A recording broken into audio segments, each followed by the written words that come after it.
Series पर गुफ्तगू करने के लिए इस वक्त हमें ज्वाइन किया है साबिक क्रिकेटर सैयद मोहम्मद अवीस। बहुत शुक्रिया मोहम्मद अवीस। गुज़िश्ता रोज़ होम ग्राउंड पर पाकिस्तान की इतनी बुरी परफॉर्मेंस, क्या रीजंस हैं? फैंस को बहुत मायूस किया है।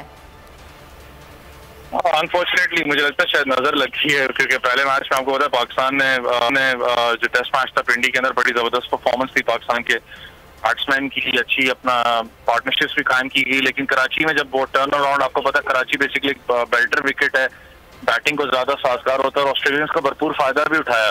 लेकिन ऑस्ट्रेलिया की टीम, मैंने जैसे पहले भी आपको बताया था कि एक स्ट्रांग टीम है, वो मेंटली बड़े, साइकोलॉजिकली बड़े स्ट्रांग होते हैं, वो प्लेयर को रीड करते हैं, क्या गलतियां उन लोगों ने मैचेस में की होती हैं वो जाके उस पर अपना काबू पाते हैं। और कल आपको वही चीज नजर आई कि उनके पास एक प्रॉपर प्लान था पाकिस्तान टीम के खिलाफ कि किस तरीके से इनकी वीकनेसेस को एक्सपोज करना है, और वही। और जब इतना बड़ा टोटल आपको पता है पाइल अप हो जाए बोर्ड के ऊपर, तो ऑब्वियसली प्रेशर आ जाता है टीम के ऊपर, क्योंकि आपको फिर एक नहीं 2 से 3 बड़ी इनिंग्स चाहिए होती है, पार्टनरशिप्स, ताकि उसको आप ओवरकम कर सकें। लेकिन पाकिस्तान अनफॉर्चुनेटली कोई ऐसा बैट्समैन आपको नजर नहीं है। कल ज्यादा हम T20 मोड में, मैं कहता हूँ, ज्यादा नजर आए। फिर आपने देखे, मैं बात कर रहा हूँ बैटिंग ट्रैक की, लेकिन ऑस्ट्रेलिया के बॉलर्स को मैं अप्रिशिएट करूंगा, खास करके फास्ट बॉलर्स को। मिचेल स्टार्क को याद हो आपको, पिछले मैच में बॉलिंग का मुजाहरा किया गया ऑस्ट्रेलियाई बॉलर्स की जानिब से। बहुत शुक्रिया सैयद मोहम्मद उवैस, आपने वक्त निकाला हमसे गुफ्तगू की।